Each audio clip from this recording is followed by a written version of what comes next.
பூசாரிக்கு மட்டும் இல்ல, உங்க எல்லாருக்குமே இந்த கோவிலோட ஐதீகத்தை சொல்றேன், கேட்டுக்கோங்க.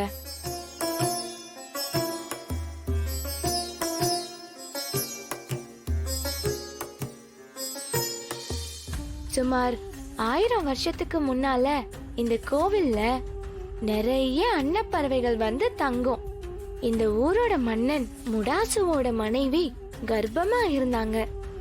அப்போ அரண்மனையில இருந்த சிலரோட சூழ்ச்சியால அவங்க குடிக்கிற பால்ல விஷம் கலந்துட்டாங்க. அத அவங்க குடிச்சு உயிருக்கு போராடிட்டு இருக்கப்போ இந்த நாட்டு மன்னர் தலை சிறந்த மருத்துவரெல்லாம் இங்க வர வச்சு தன்னோட மனைவிக்கு வைத்தியம் பார்த்தாரு.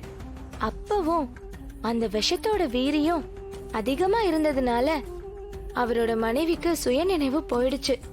மனசுடைஞ்சு போன மன்னர் இந்த கோயிலுக்கு வந்து கண் கலங்கி எப்படியாவது என்னோட மனைவிக்கு சுயநினைவு வரணும்னு மனமுருகி வேண்டினாரு.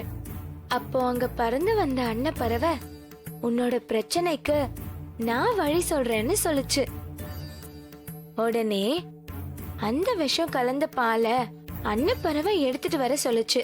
அன்னப்பறவை முன்னாடி மன்னர் அந்த பாலை கொண்டு வந்து வைக்க அந்த பால் கெட்டு போன நிலையில மஞ்சள் நிறத்துல இருந்துச்சு.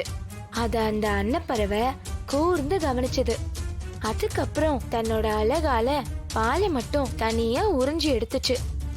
இப்ப தண்ணியையும் பாலையும் தனித்தனியா பிரிச்சு எடுத்ததுக்கு அப்புறம் அந்த செம்புல நிறமற்ற விஷம் மட்டும் இருந்துச்சு.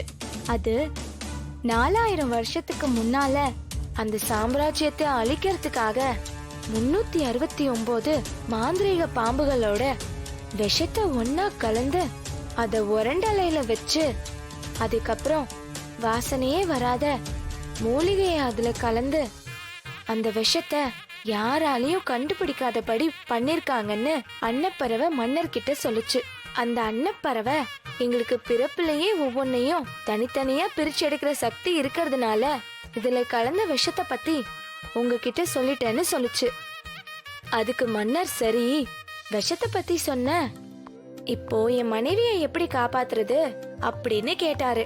அதுக்கு அந்த அன்னப்பறவை சுடாகினி வித்யாகினின்னு 2 வகையான நெருப்பு இருக்கு. அதுல சுடாகினி நெருப்பு பாதாளத்துல இருக்கும், வித்யாகினி நெருப்பு நீருக்குள்ளயும் இருக்கும்.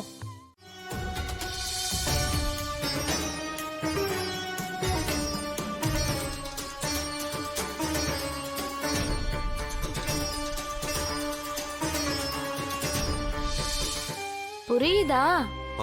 புரியுது. நீங்க சொன்ன மாதிரியே நான் செய்றேன். நான் பாத்துக்கிறேன். பூசாரி, போய் அந்த காப்பை தயார் பண்ணி எடுத்துட்டு வாங்க. ஆகட்டுமா.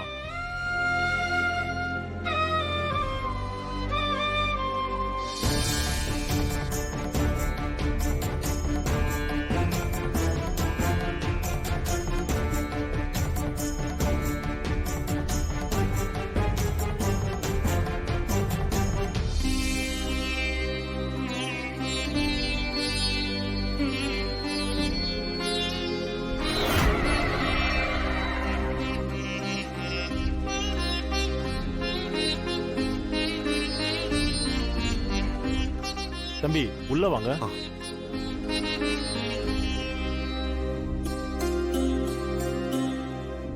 ஆத்தாவை நல்லா கும்பிட்டுக்கோங்க தம்பி.